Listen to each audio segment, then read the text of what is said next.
இறை வார்த்தை லூக்கா நற்செய்தி அதிகாரம் 24 இறை திருவசனங்கள் 35 முதல் 48 முடிய.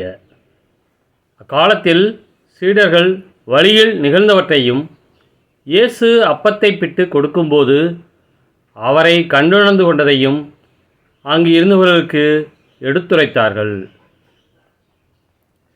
சீடர்கள் இவ்வாறு பேசிக் கொண்டிருந்தபோது இயேசு அவர்கள் நடுவில் நின்று, உங்களுக்கு அமைதி உரித்தாக என்று அவர்களை வாழ்த்தினார்.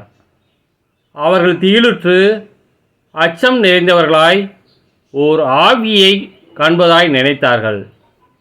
அதற்கு அவர், நீங்கள் ஏன் கலங்குகிறீர்கள்? ஏன் இவ்வாறு உங்கள் உள்ளத்தில் ஐயம் கொள்கிறீர்கள்? என் கைகளையும் என் கால்களையும் பாருங்கள், நானேதான்.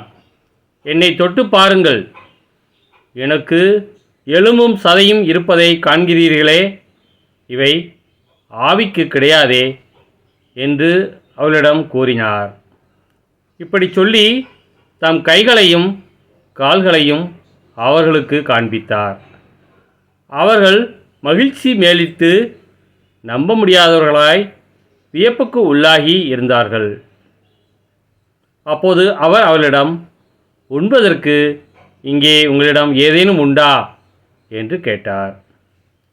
அவர்கள் வேக வைத்த மீன் துண்டு ஒன்றை அவரிடம் கொடுத்தார்கள். அதை அவர் எடுத்து அவர்கள் முன் அமர்ந்து உண்டார்.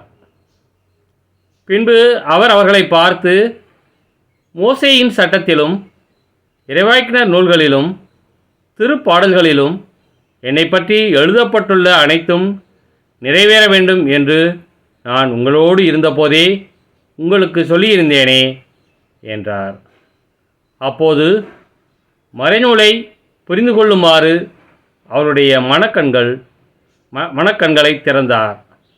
அவர் அவரிடம், மெசியா துன்புற்று இறந்து 3ஆம் நாள் உயிர்த்தெழ வேண்டும் என்றும், பாவ மன்னிப்பு பெற மனம் மாறுங்கள் என எருசலேம் தொடங்கி அனைத்து நாடுகளிலும் அவருடைய பெயரால் பறைசாட்டப்பட வேண்டும் என்றும் எழுதியுள்ளது.